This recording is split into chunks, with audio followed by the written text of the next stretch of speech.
There's a strange irony in life. We spend so much time chasing, grasping, striving that we forget the very truth the universe whispers into our being. You don't manifest by force, you manifest by flow. Relax. Yes, I know. That word feels counterintuitive in a world built on hustle, deadlines, pressure, and performance. But here's the secret: tension blocks abundance. Desperation repels what you desire. The tight grip of control is the very thing that causes your dreams to slip through your fingers. When you relax, you release resistance. You move from scarcity to sufficiency. You begin to trust that life isn't something to conquer. It's something to co-create. Manifestation is not magic. It's alignment. It's the courage to believe that you are enough, even before the result arrives. It's the wisdom to breathe deeply in uncertainty, to smile at the unknown, and to trust that what's meant for you is not running away from you, but waiting for you to catch up to your truth. When you relax, you stop chasing and start attracting, because now your energy is magnetic. Your presence becomes powerful. You are no longer shouting at the world, you are inviting it in. This isn't about laziness. It's about surrender with strength. Let go of the timeline. Let go of the how. Relax not because you're giving up, but because you finally understand. You don't have to fight for what already belongs to you. Your dreams, they're not somewhere out there in the distance. They are within you, waiting for you to relax, to return to stillness, and to remember, you were never meant to chase the stars. You were meant to become one. When we think of success, of goals, of dreams we desperately want to manifest, the first instinct we often have is to do more, work harder, push faster, run longer. We live in a culture that idolizes the hustle, where rest is seen as weakness and tension is mistaken for effort. But in truth, tension is not the engine of manifestation, it's the obstacle. Tension is a signal that we are out of alignment, that our inner world is at war with itself. Fear pulling one way, desire pulling another. It is that gripping, clenched feeling in the body and the soul that says, I don't trust this process. I don't believe it's working. I must force it. And what we don't realize is that this state of urgency blocks the very things we want from coming to us. The energy of desperation tells the universe we are not ready. It says, I need this to feel whole, and so the universe holds it back, not out of cruelty, but out of wisdom, because whatever we feel we lack, we chase, and whatever we chase from lack, we do not attract. On the other hand, ease is not laziness. It is deep trust. It is the softening of the heart and the loosening of the grip. It is showing up fully and doing what's required, but not with panic or pressure, rather with poise and peace. Ease is not about sitting back with indifference. It's about moving forward with faith. Ease signals to life, I am ready. I trust you. I believe that what I seek is seeking me. And in that state, everything flows. Ideas come effortlessly. People arrive unexpectedly. Opportunities unfold gracefully. Why? Because your energy is no longer jagged with worry. It's magnetic with presence. When you are at ease, you become more aware. You notice synchronicities. You sense timing. You hear intuition more clearly. You speak and act from your center, not from your chaos. Ease allows you to listen to life, to dance with its rhythm instead of trying to control its pace. Tension creates resistance. Ease dissolves it. Tension says it has to happen now. Ease says it's already on its way. Tension begs. Ease believes one shrinks your power, the other unlocks it. We are conditioned to believe that only in action do we find results, that only in movement, hustle, and perpetual doing can our desires take form. But there is a deeper truth that sits quietly behind all things. The universe responds not just to effort, but to energy, not just to motion, but to openness. And relaxation is the state of being where true receptivity begins. To relax is not to withdraw from life, but to trust life. It is the state where we stop resisting, stop bracing against the unknown, and instead soften into it.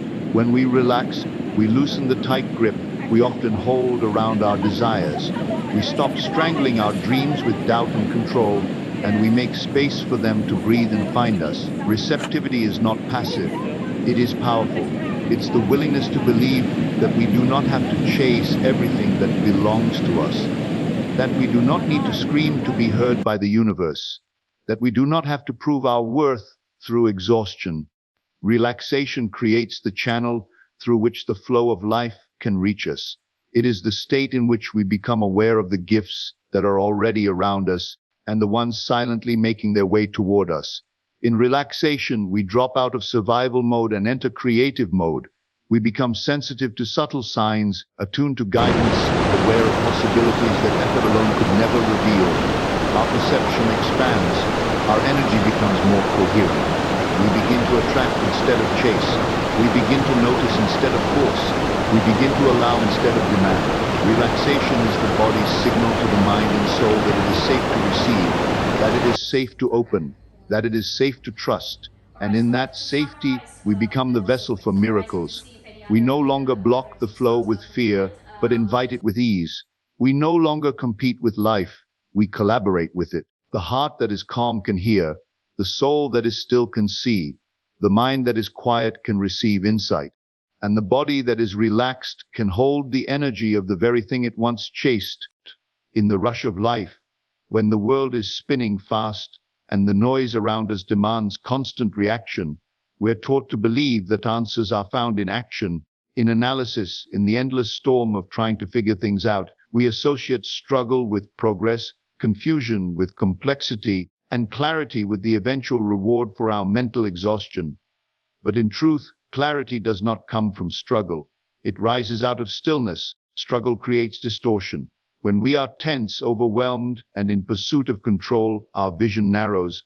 We become reactive instead of reflective. We grasp for solutions not from wisdom but from fear. Our thoughts loop in cycles of what ifs and what nows, and we try to force insight from a place of chaos. But clarity is never born from chaos. Seem to whisper, not. It doesn't respond to pressure. It doesn't arrive under command. It reveals itself gently when the waters of the mind become still enough for us to actually see. Stillness is not simply the absence of movement. It's the presence of awareness.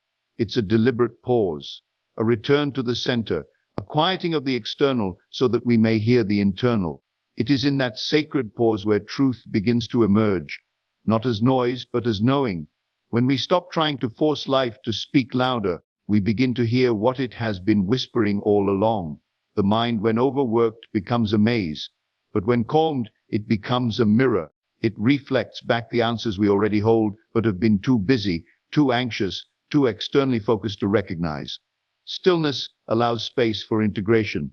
It connects the dots that frantic motion cannot. It opens a direct channel between intuition and intention, between what we desire and what we are actually aligned to receive. In the quiet, we can sort the real from the imagined, the essential from the urgent, the truth from the story.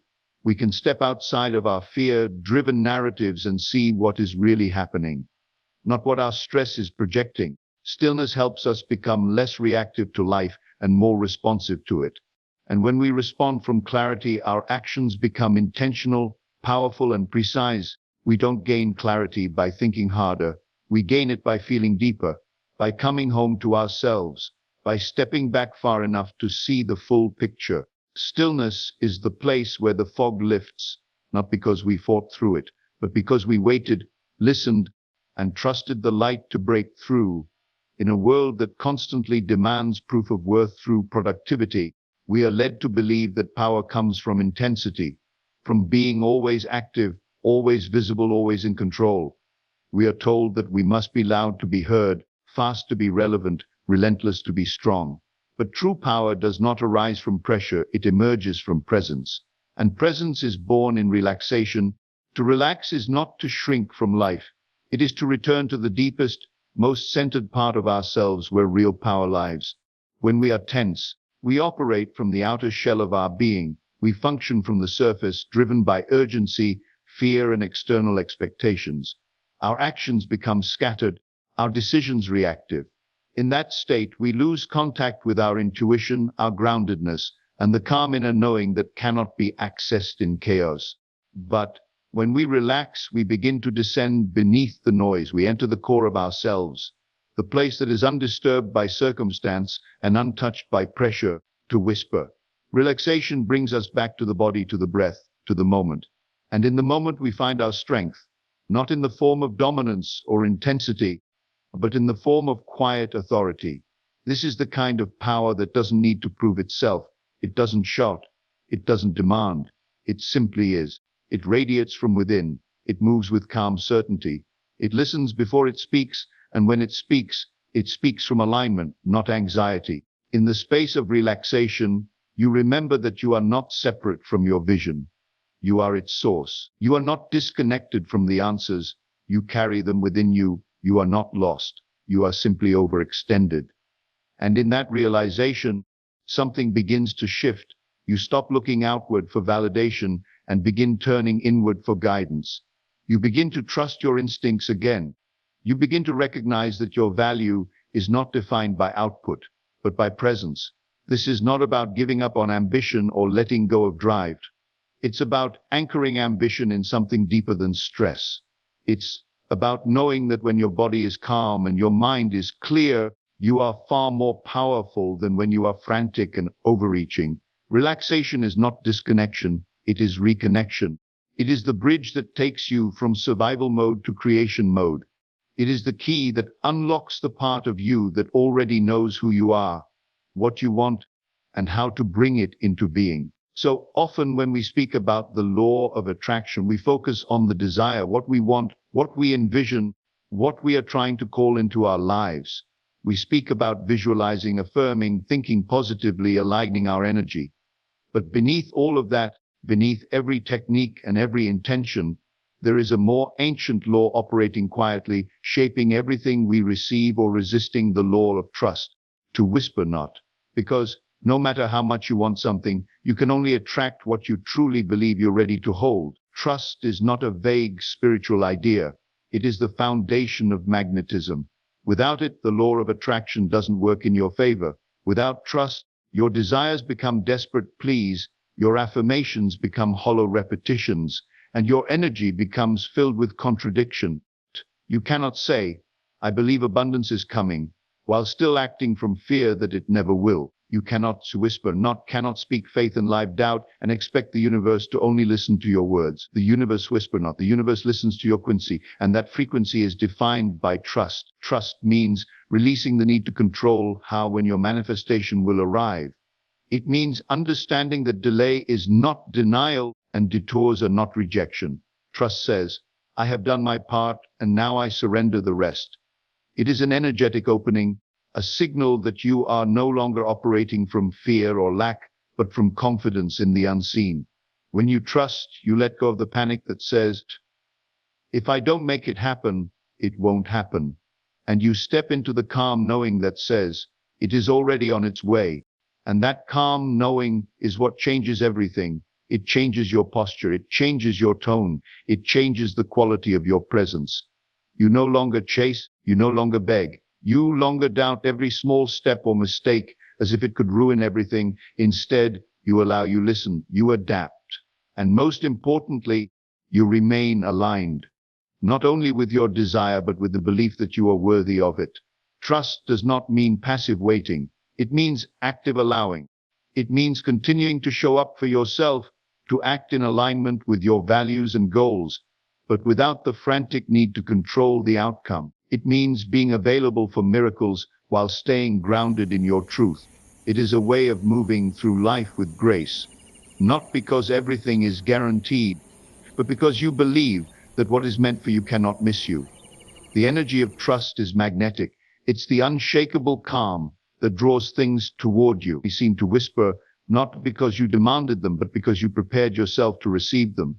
When you trust to whisper, your desires are no longer signals of lack. They are invitations to align with your power. They are not reminders of what you don't have. They are evidence of what you are expanding into. And from that space, manifestation becomes less about getting and more about remembering what has always been available to the version of you who truly believes. There is a rhythm to life that cannot be forced, rushed, or manipulated.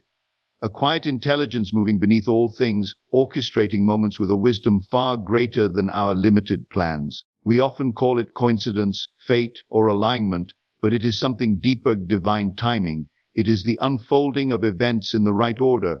at the right pace, for the highest good. Yet in our impatience and desperation for control, we try to outrun it. We push, we hustle, we overthink, forgetting that what we chase frantically may already be making its way to us. If only we could slow down enough to meet it. Stillness is the place where we finally stop interfering. It's the sacred space between effort and outcome where we surrender our need to control and begin to trust the timing of something greater. In stillness, we are not passive, we are tuned in. We become present to the subtle movements of life, to the gentle nudges of intuition, to the signs we were too busy to notice when we were racing ahead. Divine timing is not about delay, it is about alignment. And stillness is what allows us to feel when the moment is ripe. When we are constantly in motion, we often miss the doorway that's already open. We are so consumed with making things happen that we overlook what is already unfolding. But when we choose stillness, not as avoidance, but as awareness, we step out of our ego's schedule and into the universe's rhythm. We become more sensitive to energy, more attuned to opportunity, more open to the natural flow of becoming. We stop trying to bend time to our will and begin trusting that time itself is working for us. A stillness teaches patience, not through waiting but through presence. It reminds us that the delay we resist may be the protection we need, that the pause we feel may be the preparation we didn't know we required. It invites us to trust that nothing real is ever lost, and nothing meant for us will arrive too soon or too late. It will arrive when we are truly ready, not when we are simply eager. In stillness, we align with the part of ourselves that knows we are already on the path, even when we can't see around the bend. We begin to understand that divine timing is not just about outcomes. It's about evolution. It brings not only the right opportunities, but the right version of us to meet them. It waits for us to grow into the kind of presence that can hold the life we say we want. There is a grace in letting go of urgency, a strength in being still when the world demands speed, a wisdom in trusting that what is slow is not stagnant, and what is unseen is not absent. Stillness becomes the bridge between your intention and its manifestation, not through force to whisper, but through faithful alignment with a timing that is always exact, even when it doesn't match your calendar. We are taught from a young age to equate our value with how much we do, how hard we work, how busy we stay. The more we accomplish, the more we matter. Or so we're told. In this paradigm, relaxation is viewed as indulgence, stillness as laziness, and rest as weakness. But this belief is not only misleading, it is profoundly disempowering, because true growth, true becoming, does not happen in the chaos of endless doing. It happens in the quiet return to being. And in that return, we realize that relaxing isn't doing less. It's becoming more. Relaxation is not a retreat from life. It is a re-entrance into your full presence within it. When you relax, you whisper, you reconnect with parts of yourself that have been buried under responsibility, fear, and performance. You remember who you are when you are not striving to be something else. You begin to shift from surviving to living, from proving to expressing. In that state, you are not shrinking back. You are expanding inward. You are stepping into the kind of power that doesn't need to be loud to be real. Doing more often fragments our attention, scatters our energy, and disconnects us from our core. We end up moving quickly but meaninglessly, checking boxes without feeling fulfilled, achieving goals without experiencing joy. But when you allow yourself to relax, you become more focused, more aware, more intuitive. You access depths within you that productivity alone can never reach. You begin to move with intention instead of impulse, with grace instead of grasping. To relax is to make space, not just in your schedule, but in your mind, your heart, your soul. It is an invitation for clarity, creativity, and healing to enter. It is the fertile ground where inspiration grows, where ideas are born, where wisdom bubbles up without being summoned, seem to whisper. Not it's where the noise dies down enough for you to hear your own voice again. Not the one shaped by others' expectations, but the one that has been quietly waiting beneath all the striving.